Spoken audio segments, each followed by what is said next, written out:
बिस्मिल्लाहिर्रहमानिर्रहीम। अस्सलाम वालेकुम dear student, here I am professor Sagheer Ahmad और आप लोग देख रहे हैं professor Sagheer zoology channel.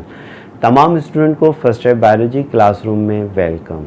Dear student, last time हमने chapter first introduction to biology start किया था, जिसमें बायोलॉजी की टर्मिनोलॉजीज़ के ऊपर बात कर रहे थे कि बायोलॉजी का लफ्ज़ बायोलॉजी क्यों रखा, उसकी डेफिनेशन क्या है। ठीक है, उन तमाम चीज़ों को हमने लास्ट टाइम डिस्कस किया था। अब बायोलॉजी के अंदर जो मौजूद टर्मिनोलॉजीज़ हैं उनके हवाले से बात चलेगी।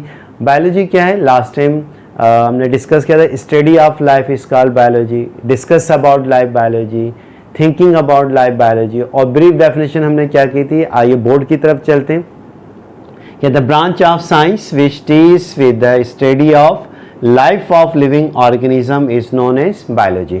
अब इस डेफिनेशन के अंदर डिस्टेंट तीन टर्मिनोलॉजी है। एक साइंस, इसको लास्ट टाइम हमने डिस्कस किया था, और सेकंड टर्म थी लाइफ।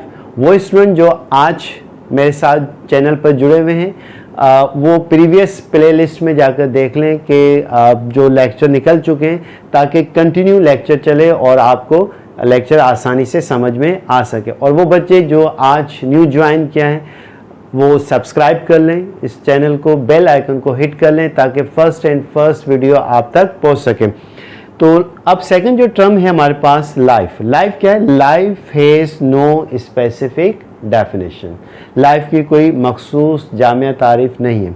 अब साइंटिस्ट ने कुछ करैक्टर बता दिए कि अगर वो करैक्टर किसी बॉडी के अंदर मौजूद होंगे तो हम कहेंगे उसमें लाइफ मौजूद है, अदरवाइज वो क्या है, नॉन लिविंग है। यानी लाइफ की जो डेफिनेशन दी गई है वो कंपैरिजन बिटवीन लिविंग और नॉन लिविंग ऑर्गेनिज्म को देख, यानी कि कंपेयर कर मवाजना कर ड्राइव की है।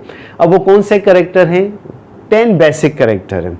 अब साइंटिस्ट कहते हैं कि ये 10 के 10 कैरेक्टर्स हों, या इन 10 में से कोई एक कैरेक्टर अगर उस बॉडी के अंदर मौजूद है तो हम कहेंगे उसमें लाइफ मौजूद है, अदरवाइज क्या है, वो नॉन लिविंग ऑर्गेनिज्म है। तो डियर स्टूडेंट, लास्ट टाइम हमने दो कैरेक्टर डिस्कस किए थे, जिसमें प्रोटोप्लाज्म और मेटाबॉलिज्म को डिस्कस किया था। प्रोटोप्लाज्म क्या है कि प्रिमेटिव फ्लूइड है जिससे लाइफ ओरिजिनेट होती है।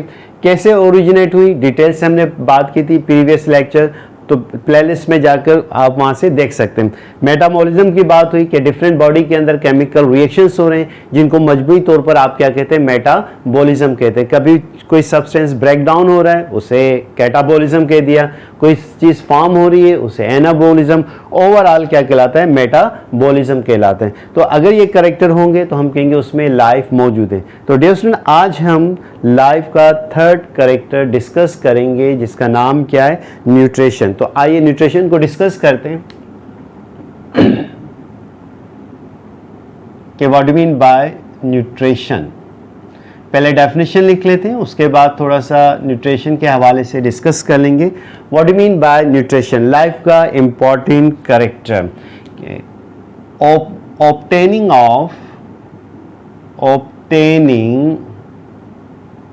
obtaining of food from the environment,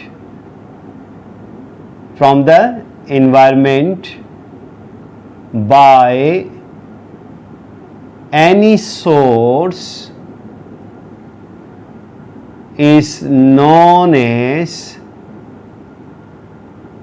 nutrition।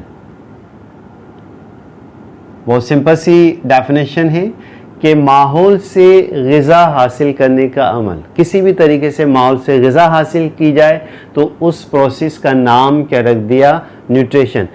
जितने भी लिविंग ऑर्गेनिज्म हैं तमाम को ग़िज़ा की क्या होती है, ज़रूरत होती है, और वो मुख्तलिफ सोर्सेज से अपनी फूड को हासिल करते ताकि वो ज़िंदा रह सकें।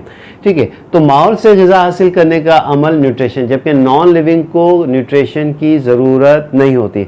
अब इंशाल्लाह आपके चैप्टर यानी कि 12 है, वहाँ पर डिटेल से बात होगी न्यूट्रिशन, ऑर्गेनिज्म किस तरीके से ग़िज़ा माहौल से हासिल करते। किसी को सब्ज़ियाँ पसंद हैं तो उनको हर्बीवोरस कह दिया, किसी को गोश्त पसंद है, मीट पसंद है, उसको कार्निवोरस कह दिया।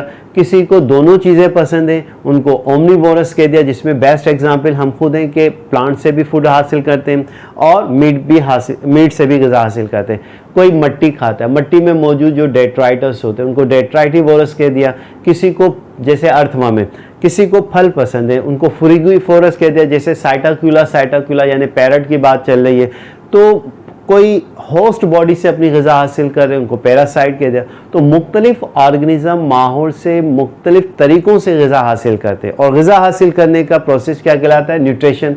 ग़िज़ा क्यों हासिल करते हैं? ताकि उनको एनर्जी मिले और वो मुख्तलिफ मेटाबॉलिक एक्टिविटीज़ प्रोसेस को परफॉर्म कर सकें। तो अगर ये करेक्टर किसी बॉडी में है तो हम कहेंगे लाइफ उसमें मौजूद है, अदरवाइज वो क्या है? नॉन लिविंग है। लाइफ का एक और इम्पॉर्टेंट करेक्टर जिसे हम क्या कहते हैं? ग्रोथ कहते हैं। ये हमारे पास एक और इम्पॉर्टेंट करेक्टर आ गया लाइफ का, growth.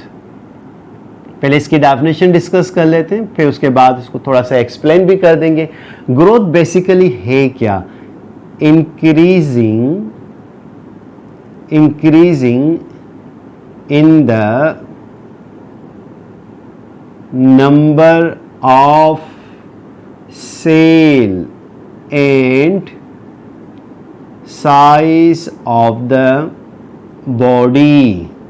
Increasing in the number of cell and size of the body is called growth, बढ़ने का अमल। तो अगर ये करेक्टर किसी बॉडी के अंदर मौजूद है तो उसे हम क्या कहते हैं? उसमें लाइफ मौजूद है, अदरवाइज क्या है? Non living. लेकिन बाद साइंटिस्ट कुछ एक्सेप्शनल केस में प्रूफ देते हैं कि नॉन लिविंग में भी ग्रोथ होती है। चले मान लिया, उनकी बात को भी मान लिया, जैसे पहाड़ हैं, ठीक है, स्लोली ग्रेजुअली उनके साइज में क्या हो रहा है? इजाफा हो रहा है, ठीक है, वो एक नेचुरल थिंग है, ठीक है।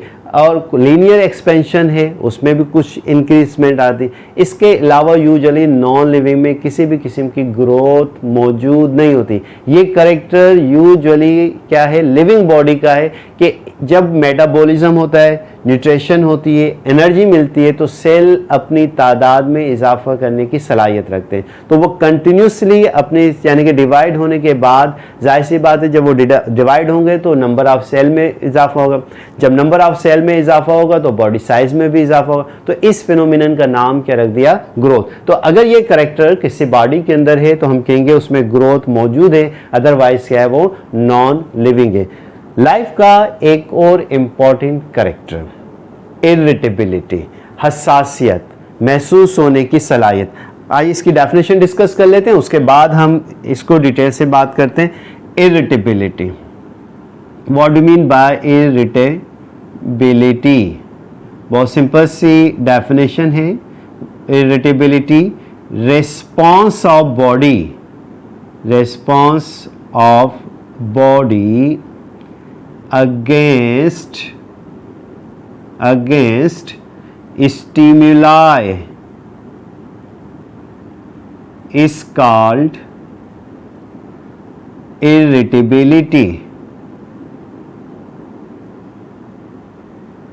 यानी किसी भी बॉडी को महसूस होने की सलाहियत वो उस बॉडी की क्या कहलाती है? इरिटेबिलिटी कहलाती है, हसासियत कहलाती है, महसूस होने की सलाहियत कहलाती है।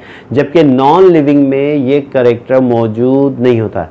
फॉर सिंपल सी एग्जांपल, एक निडल है, मैं बोर्ड को पिन अप कर रहा हूँ, बोर्ड मुझे कुछ भी नहीं कहेगा, और आप बैठे हुए स्टूडेंट है, किसी ने पिन मार दिया, आपको बहुत कुछ कहेंगे। बात समझ में आ रही ना? तो ये क्या हुआ? स्टिमुलस हुआ। स्टिमुलस एक्सटर्नल भी होता है, इंटरनल, यानी ये फैक्टर है जो बॉडी के ऊपर इफेक्ट करेगा, इंटरनली या एक्सटर्नली, ठीक है। तो बॉडी उसके अगेंस्ट क्या करेगी? रेस्पॉन्स क्रिएट करेगी। तो यूजुअली एनिमल्स में जो इरिटेबिलिटी है वो कौन कंट्रोल करता है? वो उसका नर्वस सिस्टम। कि जब कोई पिन बॉडी पर लगी, लाइक मी, ठीक है, चुभन का एहसास हुआ, रिसेप्टर्स ने उसको महसूस किया, pen receptors, Noki receptors message लेके गए, किसके थ्रू लेके गए? न्यूरॉन्स के थ्रू लेके गए। कहाँ गए? ब्रेन उसको मैनिपुलेट कर रहा है, फौरन आंसर आ रहा है बॉडी के पास। कौन लेकर आ रहा है? ये भी न्यूरॉन्स। कौन से न्यूरॉन? Motor neuron. और बॉडी उसके अगेंस्ट रेस्पॉन्स क्रिएट करेगी। रेस्पॉन्स इफेक्टर्स होते हैं, या तो मसल्स हैं या ग्लैंड्स उसके अगेंस्ट क्या करेंगे? काम करेंगे। तो ये सारा प्रोसेस कौन कंट्रोल करता है? नर्वस सिस्टम कंट्रोल कर रहा है, ठीक है। और कौन, इस प्रोसेस को क्या कहते हैं, इरिटेबिलिटी, महसूस होने की सलाहियत, और control under the nervous system. तो अगर ये करेक्टर किसी बॉडी के अंदर है तो हम कहेंगे उसमें लाइफ मौजूद है, अदरवाइज वो क्या है, नॉन लिविंग है। लाइफ का एक और इम्पॉर्टेंट करेक्टर रेस्पायरेशन, ये क्लियर हो रही है बात, न्यूट्रिशन, ग्रोथ, इरिटेबिलिटी, ठीक है। आइए इसका स्क्रीनशॉट ले लें स्टूडेंट, उसके बाद हम क्या कहते हैं कि रेस्पायरेशन की बात करेंगे। यस, नेक्स्ट है लाइफ का इंपॉर्टेंट कैरेक्टर रेस्पायरेशन। कि what do mean bye respiration. अगर आपसे कोई क्वेश्चन करे कि रेस्पायरेशन किसे कहते हैं, तो बड़ी सिंपल सी डेफिनेशन है, inhaling of oxygen and liberating of carbon dioxide, by which food break down, यानी कि oxidise, food break down and energy produce is known as respiration. बहुत सिंपल सी डेफिनेशन है, कॉन्सेप्ट क्लियर कर लीजिएगा। मोस्टली स्टूडेंट क्या कहते हैं कि inhaling of oxygen and given out of carbon dioxide, this is called the breathing या एक्सचेंज ऑफ गैसेस। लेकिन रेस्पायरेशन कहाँ होता है, सेल लेवल पर होता है। तो सेल में भी कहाँ होता है, माइटोकॉन्ड्रिया, जहाँ फूड क्या होती है, ऑक्सीडाइज्ड होती है, break down in the presence of enzymes, ठीक है। इस प्रोसेस का नाम क्या रख दिया, रेस्पायरेशन। तो अगर ये करेक्टर किसी बॉडी के अंदर है तो हम कहेंगे उसमें लाइफ मौजूद है, अदरवाइज वो क्या है, नॉन लिविंग है। तो लाइफ के करेक्टर के साथ साथ बेसिक उनके कॉन्सेप्ट भी हम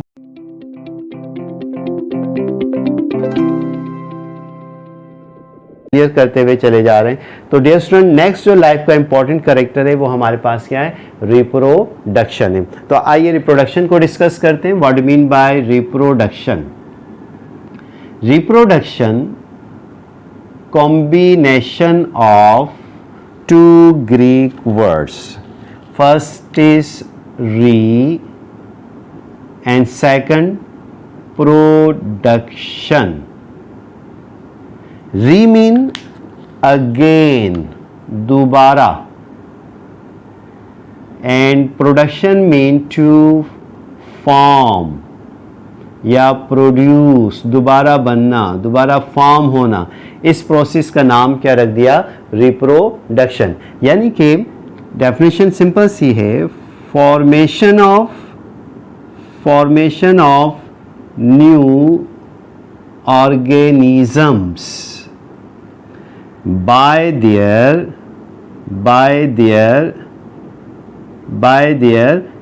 parents, by their parents is known as reproduction। कि जानदारों का अपने वालिदैन से बनने का अमल क्या कहलाता है, रिप्रोडक्शन। यानी कि हर जानदार अपनी नस्ल में इजाफा करता है और उसकी नस्ल में इजाफा क्या कहलाता है, उस प्रोसेस का नाम क्या रख दिया, रिप्रोडक्शन। ये आगे चल के डिटेल से टॉपिक्स आएंगे कि ऑर्गेनिज्म रिप्रोड्यूस किस तरीके से करते हैं, एसेक्चुअली या सेक्चुअली। तो अगर ये करेक्टर किसी बॉडी के अंदर है हम कहेंगे उसमें लाइफ मौजूद है, अदरवाइज क्या है, वो नॉन लिविंग ऑर्गेनिज्म कहलाता है। तो ये हमारे पास लाइफ का एक इम्पॉर्टेंट करेक्टर है। तो ये कॉन्सेप्ट क्लियर हो रहा है भाई, प्यारे प्यारे लाइक आने चाहिए, एक्टिव हो जाइए, ठीक है। तो जैसे जैसे हम आगे बढ़ते जाएंगे, बायोलॉजी बड़ा इंटरेस्टिंग सब्जेक्ट है, ठीक है। तो आप टर्मिनोलॉजी के ऊपर कमांड हासिल करें, छोटी छोटी डेफिनेशंस के ऊपर कमांड हासिल कर, देखिएगा बायोलॉजी आपकी कितनी परफेक्ट हो जाएगी। नेक्स्ट लाइफ का इंपॉर्टेंट करेक्टर है हमारे पास, this is called the movement. आइए मूवमेंट को डिस्कस करते हैं कि व्हाट मीन बाय मूवमेंट।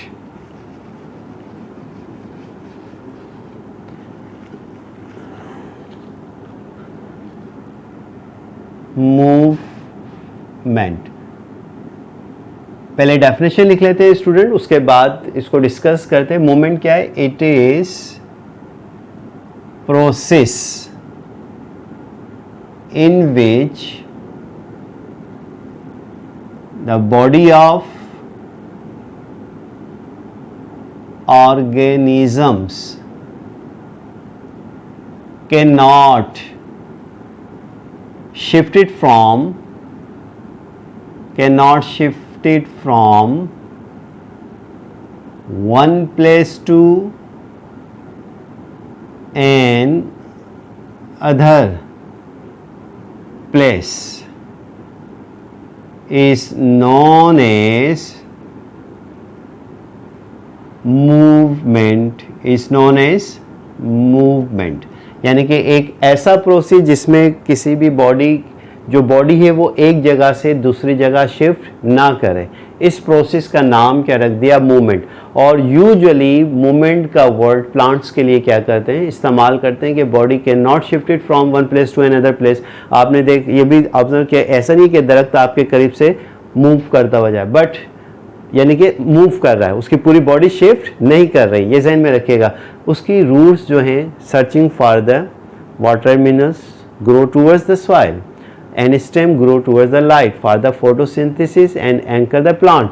ठीक है, अब मूवमेंट का वर्ड यूजुअली, मूवमेंट की बेसिक मीनिंग क्या है उर्दू में? हरकत करना। ठीक है, तो यूजुअली मूवमेंट जो है वो प्लांट्स के लिए इस्तेमाल किया जाता है। बायोलॉजी में एक और वर्ड भी इस्तेमाल करते हैं, लोकोमोशन। लोकोमोशन यूजुअली इसका मतलब भी हरकत करना है, लेकिन क्या डिफरेंस है मूवमेंट और लोकोमोशन? आप नॉट का लफ्ज़ हटा दें, यानी कि इसमें क्या होता है कि बॉडी क्या होती है? शिफ्ट करती है from one place to another place. यानी कि लोकोमोशन लाइक मी, मैं इस पॉइंट पर खड़ा हुआ हूँ और मैं आहिस्ता आहिस्ता पूरी बॉडी मेरी क्या कर गई? शिफ्ट कर गई from one point to this point. ठीक है, this is called the locomotion. यानी कि body shifted from one place to another place is called locomotion and body cannot shift it from one place to another place is called movement। तो locomotion word usually use for किसके लिए इस्तेमाल करते हैं? Animals के लिए, लेकिन बाज़ एनिमल्स लोकोमोट नहीं करते। जैसे स्पंजिस हैं, वो पूरे लाइफ किसी भी सबस्ट्रेटम के साथ क्या करते हैं? गुजार देते हैं, तो वो कहलाते हैं सिसाइल एनिमल्स। ठीक है, जब लोकोमोट करते हैं वो कहलाते हैं मोटाइल एनिमल। तो प्लांट यूजुअली क्या होते हैं? यूजुअली सिसाइल होते हैं। ठीक है, सिसाइल से मुराद एक ही जगह रहते हैं, उसके पार्ट्स क्या करते हैं? मूव करते हैं, यानी कि roots grow towards the force of gravity, stem grow towards the light. ठीक है, तो ये कहलाएगी मूवमेंट। लेकिन कुछ माइक्रो प्लांट्स वो शिफ्ट कर जाते हैं, जैसे यूग्लिना है, किलेमिनास से, डाइएटम से। ठीक है, ये शिफ्ट करते हैं from one place to another place. तो माइक्रो प्लांट्स में तो ये करेक्टर है लोकोमोशन का, लेकिन एडवांस में ये करेक्टर मौजूद नहीं होता। तो अगर ये करेक्टर्स किसी बॉडी में है तो हम कहेंगे उसमें लाइफ मौजूद है, अदरवाइज वो क्या कहलाते हैं? Non living. तो एक एक करके हम लाइफ के करेक्टर्स को डिफाइन कर रहे हैं। तो लाइफ की कोई अपनी एक्चुअल डेफिनेशन नहीं है, उस कुछ करेक्टर्स से उस बुनियाद पर हम कह सकते हैं कि इसमें लाइफ मौजूद है। अच्छा, एक और वर्ड भी आपने सुना होगा, मोशन। कौन सा वर्ड इस्तेमाल करते हैं? मोशन का वर्ड क्या करते हैं? इस्तेमाल करते हैं। इसका मतलब भी हरकत है। आप ये कहेंगे सर रक्षा तो एक जगह से दूसरी जगह चला जाता है, गाड़ी एक जगह से दूसरी जगह जा रही है, पंखा मूव कर रहा है, तो ये फिजिकल इंस्ट्रूमेंट्स हैं। आप लोग इंशाल्लाह फिजिक्स में पढ़ेंगे मोशन के, मोशन यूजुअली होता है फिजिकल इंस्ट्रूमेंट्स के अंदर। तो उस चैप्टर में आप लोग डिटेल से पढ़ेंगे कि ये किस किस्म की हरकत कहलाती है। तो बेसिकली बायोलॉजी में दो वर्ड है, मूवमेंट एंड लोकोमोशन। मूवमेंट में body can not be shift और लोकोमोशन में body shifted from one place to another place. एक और लाइफ का इंपॉर्टेंट कैरेक्टर जिसको कहते हैं excretion. What do mean by excretion? बड़ी सिंपल सी डेफिनेशन है, removal of excess water, nitrogenous waste product, nitrogenous waste product and other toxic substances from the body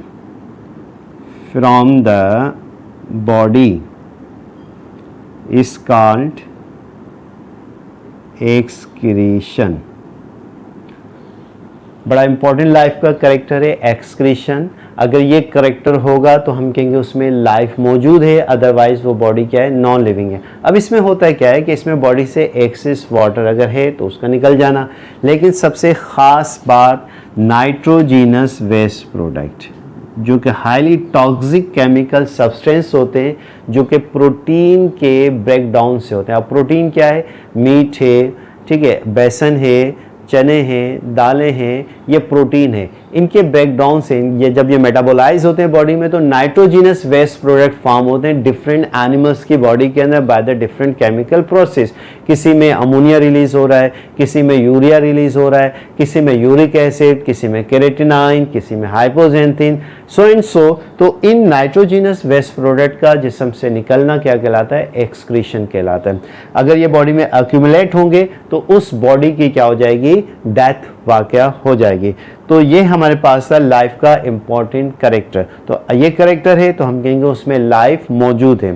तो डियर स्टूडेंट कॉन्सेप्ट क्लियर हो रहा है. अच्छा, एक्सक्रीशन और एक वर्ड होता है इजेशन. इस कॉन्सेप्ट को भी क्लियर कर लीजिएगा.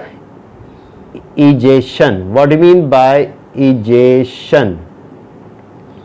अगर डाइजेस्टेड अनडाइजेस्टेड फूड मटेरियल, कौन से, undigested food material faecal form में बॉडी से क्या हो रहे हैं, एलिमिनेट हो रहे हैं थ्रू द एनस, इस प्रोसेस को हम कहते हैं इजेशन.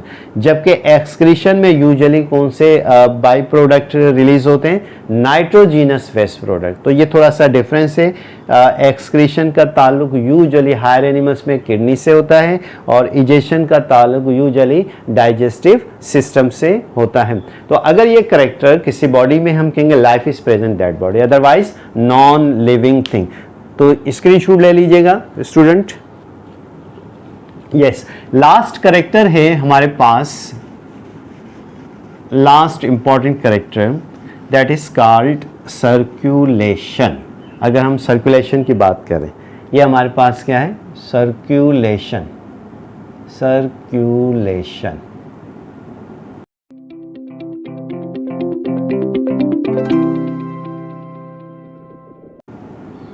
पहले डेफिनेशन डिस्कस कर लेते हैं सर्कुलेशन की, कि ब्लड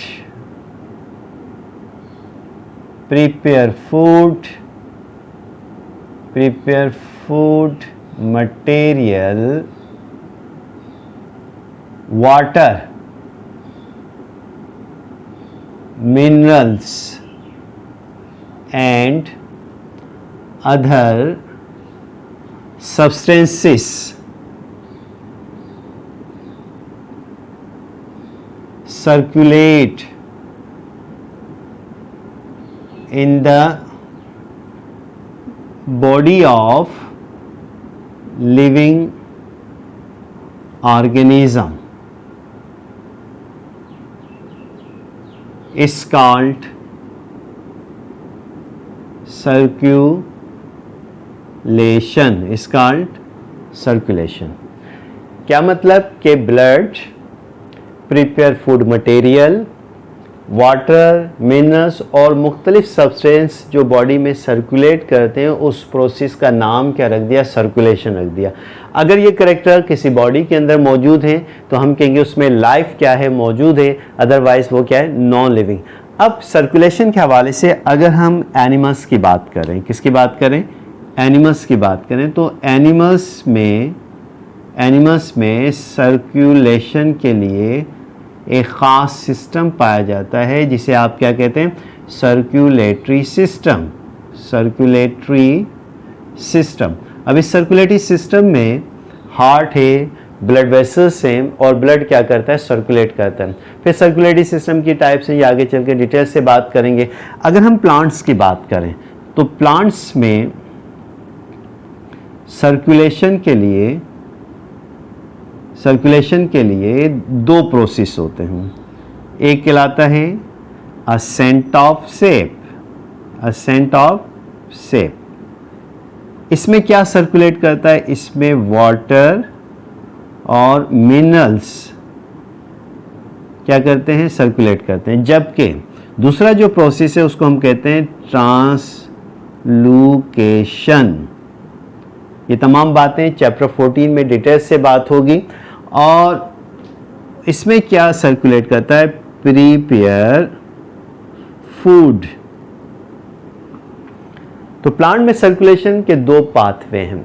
अगर वाटर और मिनरल सर्कुलेट करते हैं, इसको हम कहते हैं ascent of sap. What you mean by ascent का मतलब है ऊपर चढ़ना, सेप का मतलब है सोल्यूशन, वाटर और मिनरल्स का सोल्यूशन, उसको हम सेप कहते हैं। तो upward movement of water and minerals against the force of gravity, ऊपर चढ़ना, इसे आप क्या कहते हैं, असेंट ऑफ सेप। यानी upward movement of water and minerals against the force of gravity is called ascent of sap. किसके जरिए सर्कुलेट होता है, जाइलम वेसस पार्टिसिपेट करते हैं। अच्छा, दूसरा जो प्रोसेस है ट्रांसलोकेशन, जिसमें क्या सर्कुलेट होता है, प्रिपेयर फूड, यानी कि circulation of prepare food material from top to bottom is known as translocation. कौन से वेसस पार्टिसिपेट करते हैं, इसमें फ्लोएम वेसस क्या करते हैं, पार्टिसिपेट करते हैं।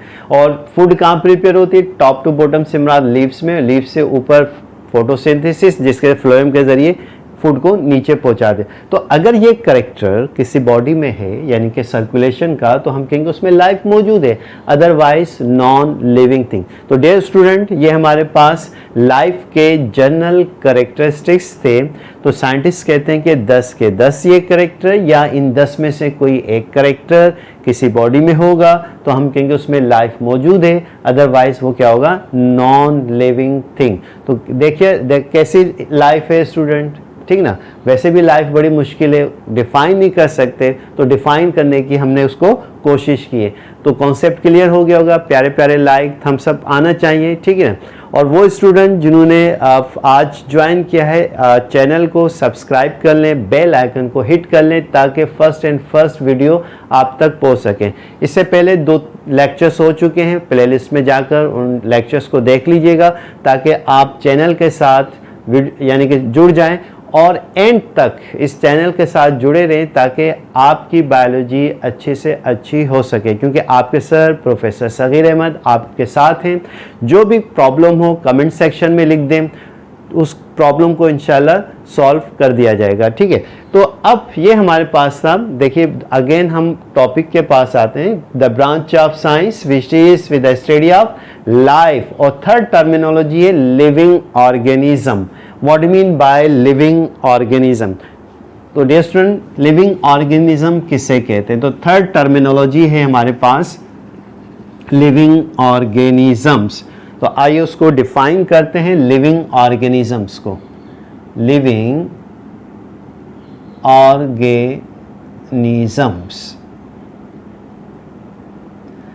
उर्दू में कहते हैं, हिंदी में कहते हैं जानदार अजसाम। अब लिविंग ऑर्गेनिज्म कौन से होते हैं, जिनमें ये कैरेक्टर्स मौजूद हों। अब ये कैरेक्टर्स किस में पाए जाते हैं, ये कैरेक्टर्स पाए जाते हैं एनिमल्स के अंदर और प्लांट्स के अंदर। इसका ये मतलब हुआ कि लिविंग ऑर्गेनिज्म को 2 मेजर ग्रुप में डिवाइड कर दिया, एनिमल्स एंड प्लांट्स, और यही आपका सिलेबस है। मॉडर्न क्लासिफिकेशन में लिविंग ऑर्गेनिज्म 5 टाइप के हैं, वो अगले लेक्चर में हम डिटेल से बात करेंगे। बट बेसिक जो लिविंग ऑर्गेनिज्म है, या तो वो एनिमल्स हैं या फिर वो प्लांट्स कहलाते हैं, ठीक है। तो animals and plants commonly called living organism. बड़ी सिंपल सी डेफिनेशन है, animals and plants commonly called living organism. तो डियर स्टूडेंट, ये हमारे पास ओवरऑल बायोलॉजी का रिव्यू था, बायोलॉजी का बेसिक कॉन्सेप्ट था कि बायोलॉजी किसे कहते हैं, ठीक ना। Study of life is called biology. Brief definition हमने पढ़ी, उसमें 3 बेसिक टर्मिनोलॉजी, साइंस को डिस्कस किया, लाइफ को डिस्कस किया और लिविंग ऑर्गेनिज्म को डिस्कस किया। तो यस, क्लियर है, क्लियर क्रिस्टल। आगे चलें। यस, बड़े एक इंटरेस्टिंग क्वेश्चन स्टूडेंट, एनिमल किसे कहते हैं, what do mean by animals, जानवर। ये तो उर्दू हो गई, आप बायोलॉजी के स्टूडेंट हैं, आप इसको डिफाइन करें, ठीक ना। एनिमल किसे कहते हैं, यस, एनिमल बड़ी सिंपल सी डेफिनेशन आती है, लेकिन उसको डिफाइन करने भी आना चाहिए। एनिमल हर वो लिविंग ऑर्गेनिज्म जो अपनी फूड खुद तैयार नहीं कर सकता उसे एनिमल कहते हैं। ये ओल्ड डेफिनेशन है, मॉडर्न डेफिनेशन आगे चल के हम डिस्कस करेंगे। तो those living organisms they can not prepare own food material are called animals, which means that कि एनिमल्स क्या हुए, हेट्रोट्रॉफ कहलाए। क्या कहलाए, हेट्रोट्रॉफ। हेट्रोट्रॉफ उन ऑर्गेनिज्म को कहते हैं जो अपनी फूड खुद तैयार नहीं कर सकते। अब प्लांट्स की अंडरस्टूड आपको डेफिनेशन आगे होगी कि ऐसे लिविंग ऑर्गेनिज्म जो अपनी फूड खुद प्रिपेयर कर सकते हैं by the help of photosynthesis, उन्हें आप क्या कहते हैं, प्लांट्स कहते हैं। यानी those living organisms which are prepare own food material by the help of photosynthesis are called plants, which means that कि plants क्या कहलाए, ऑटोट्रॉफ कहलाए। क्या कहलाए, ऑटोट्रॉफ कहलाए। तो ये डियर स्टूडेंट हमारे पास ओवरऑल रिव्यू था बायोलॉजी का, और लिविंग ऑर्गेनिज्म की बुनियाद पर बायोलॉजिस्ट ने स्टडी को आसान बनाने के लिए बायोलॉजी को दो ब्रांच में क्या कर दिया, डिवाइड कर दिया। एक वो ग्रुप जिसमें एनिमल्स की स्टडी कर दी, यानी एक ग्रुप बना दिया एनिमल्स का और दूसरा ग्रुप बना दिया प्लांट्स का। तो वो ग्रुप जिसमें एनिमल्स की स्टडी करते हैं उनका नाम रख दिया ज़ूलॉजी, और वो ग्रुप यानी कि वो ब्रांच जिसमें हम प्लांट्स की स्टडी करते हैं उसका नाम रख दिया बॉटनी या बोटैनी का नाम रख दिया। तो ये इंशाल्लाह नेक्स्ट वीडियो में, नेक्स्ट लेक्चर में डिस्कस करेंगे। ठीक है, उम्मीद है कि ये लेक्चर आपको बायोलॉजी का कॉन्सेप्ट समझ में आ गया होगा, उसमें इस्तेमाल होने वाली मुख्तलिफ terminology, science, life, living organism तमाम क्लियर कट समझ में आ गई होंगी, क्रिस्टल बात समझ में आ गई होगी। तो इंशाल्लाह नेक्स्ट वीडियो में नेक्स्ट लेक्चर के साथ हाजिर होंगे। तब तक के लिए अपने सर प्रोफेसर सगीर अहमद को इजाज़त दीजिए। अल्लाह हाफिज़।